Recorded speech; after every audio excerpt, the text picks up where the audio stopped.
Hello, I'm Cathy. I'm Rachel. And I'm Ola. Welcome to Little Bird Book Club.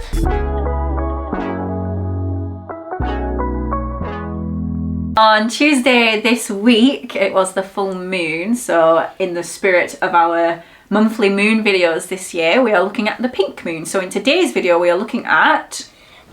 Pink books for the pink moon. Oh yeah, these are mine. Those are Orla's. We're looking at pink books for the pink moon. I'm gonna come straight out of the gate and say that... Wait! No, I'm not!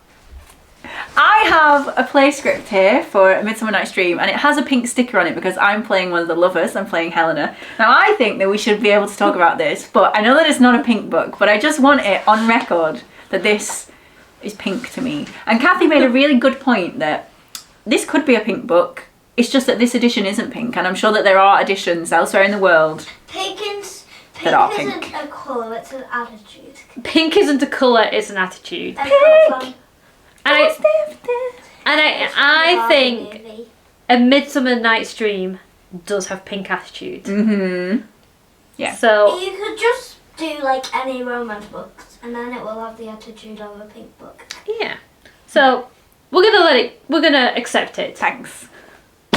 Is that all you're saying about it? Yeah. Okay. Okay, my first pink book is... I love your pink attitude. Thanks. Okay, my first pink book is The Secret Lives of Dressers by Erin McKean. I know Erin. You know an Erin? I know two Erins. Ah, This Erin? No. I don't think you know this Erin. This book is about a young woman called Dora who... I know. Dora the Explorer. She has to go back to her hometown to look after her grandmother Mimi, who's just had a bad fall, and Mimi runs a vintage clothes shop. So Erin goes to look after Mimi, but she also takes over the shop and keeps it going, and as she does, she kind of renovates it, and she discovers that her grandma has been writing secret little stories to go with each vintage dress that she sells. Oh, that's cute. And then Erin starts matching up old vintage dresses to particular customers and changing their lives. So it's a really cute, fun, girly book. And I discovered it because I used to follow Erin as when she was a blogger. And her whole thing was that she would take old clothes from charity shops, thrift shops. I think it was called like $1 a day dress. And like for $1, she would completely transform the dress. Wow. And she was amazing. I don't think the blog's running anymore. But she's really cool, and this is a really fun book. And I imagine you could probably find the archive of it. Yes. Right? Yeah, I bet you could. Go and check it out. An archive is like old blog posts. So that's my first pink book. Orla, you're next. Puggycorn. Okay, this is Puggycorn, one of Ola's favourite pink books. He's short, he's hairy, he likes digging holes and chasing cats. But he's not the unicorn pet that Princess Ava had in mind when she wanted a magical pet. So it's a girl called Ava, and she wants a unicorn but ended up with a puggycorn, and she doesn't really want the puggycorn, and then the puggycorn makes her proud. The Puggycorn makes her proud. That sounds sweet. She has to learn to accept Puggycorn for who he is. And then Puggycorn becomes the most popular pet in her school. the village. In the village? Yeah, she makes Puggycorns like the pet to have, and then everyone wants a Puggycorn, which is either a really sweet story about accepting who you are, or a horrible fable about fads in pet care. About what? About fads in like pet ownership, how different. What does fads like at different times, different kinds of animals are really popular, and then at other times, other animals become really popular. And the most important things with pets is to know that a pet is for life and not just for Christmas. Not just for Christmas. But it's a nice book. Here. Okay. Shatter the kids' dreams. My second book since Midsummer Night's Dream was graciously accepted is, do you know what? I'm going to do both of these at once because I'm mentioning Blood in the Mist by Hope Mirrorless because it's so pretty and it is pink and it's got pink flowers on it, but we've talked about it on the channel before, so go and find that old video. I love that book. It was really good, wasn't it? It looks like that book the book cover inspired your chat. Oh, it does. Yeah. I pink this box. book. You're so matching. I'm so matching this book, and we're not even going to talk about it. And I think that was like one of my favourite books of the year when I read it. Really? Yeah, I absolutely loved it. It is a good book. You should read it. Yeah, Blood in the Mist. Let's just talk about it. A man, fairies take his children away, Yeah. and he goes to try and get them back. Yeah, and it's like this beautifully written fairy tale. It was written in the 1920s. Yes, it was written in the 1920s. The prose is just gorgeous. It's amazing, and you should read it. There's this one scene where he like chases a moth around a room. Anyway, I suppose we did talk about that, so it's your turn again. My next pink book is The Travelling Tea Shop by Belinda Jones. Again, this is so cute. I'm just going to hold it up because it's worth like seeing the cover. Pink food, pink cakes on a tiered cake stand. I like the teal writing as well. Yeah, and teal writing. Hey, it's the couch. Okay, this is a really sweet story. Sweet. Okay, a sweet story about a specialist travel agent who ends up touring the American, I want to say East Coast, like the New York coast. Yeah. Coastal areas, going from place to place on a London bus with an English chef, TV chef, and she's filming a TV show as they go from like location to location, trying out different cakes and baked desserts of different regions in that part of America. Kind of fun.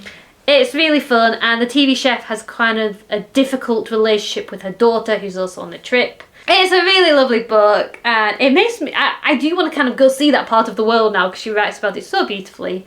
I guess any place that celebrates cakes and biscuits and buns will be a hit with me. Yeah, it's a good place. So yeah, this is just a really fun, cute book, and I love it, and I've read it quite a few times. Orla, you're up. Yep. What's your next book? Did you bang your head then? Nope. Mom and the baby. Mog and the baby. It doesn't really look like pink, but some But pink. the spine is pink. I don't know if you can even see that. Yeah, you can. And the writing on the cover is pink as well. Yeah. And this Why is do you like this book, Orla? Because it's funny. The pictures are funny. I think, can you go to the picture where Mom like has a dream about kittens?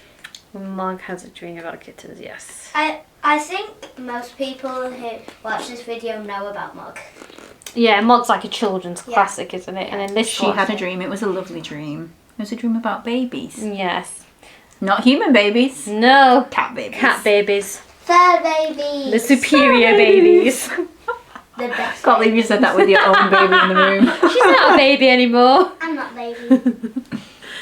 This is a very cute book. It's about Mog and a baby, and Mog doesn't like the baby, and she ends up saving the baby on accident, and then gets a giant fish. Yes. Nice. I'll tell you something else cute about this book.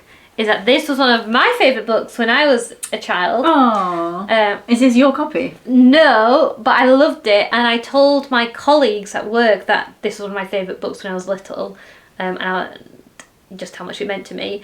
And then when I got pregnant and was going to have a baby, they found the book and bought it Oh, that's sweet. for my baby, who turned out to be you, Olga. That's sweet. So, Wait, I forgot what I was going to say. so whenever I read this book to you, I remember just how lovely are the women who I was working with then. They were just amazing, so yay! Nice.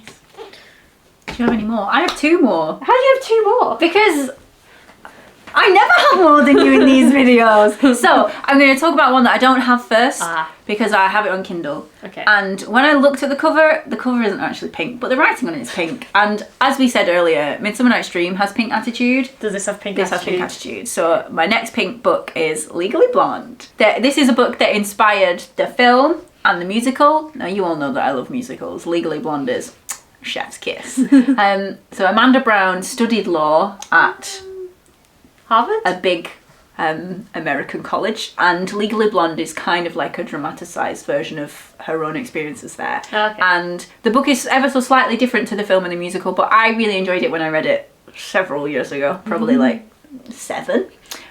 So yeah, it's fun. It's quite short, but it's fun and it's something different. So I would recommend that pink book. My last pink book is new to me. I have read approximately 20 pages of it, but I was out and I saw it, and at the time I thought that I didn't have any pink books to contribute, so I bought it, and now I have to include it in the video. So it's Audre Lorde, Your Silence Will Not Protect You. This is a compilation of essays and poetry by Audre Lorde, who is a black lesbian poet, feminist type person.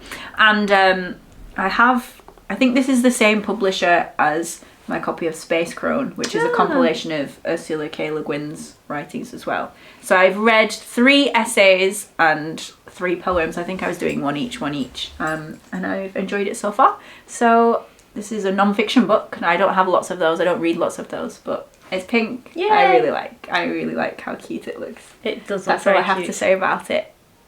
Nice. I suppose this isn't really a recommendation because I've only read a little bit of it, but watch this space. So these are all our pink book recommendations. I hope you've enjoyed this video. We release videos every Friday, but next weekend there'll be a video out on Friday and a video out on Saturday. As Rachel and I will be sharing our video journals wrap-ups for the month of April. So come back next weekend for 2 videos. Woo! Woo. See you then. See you then. Bye.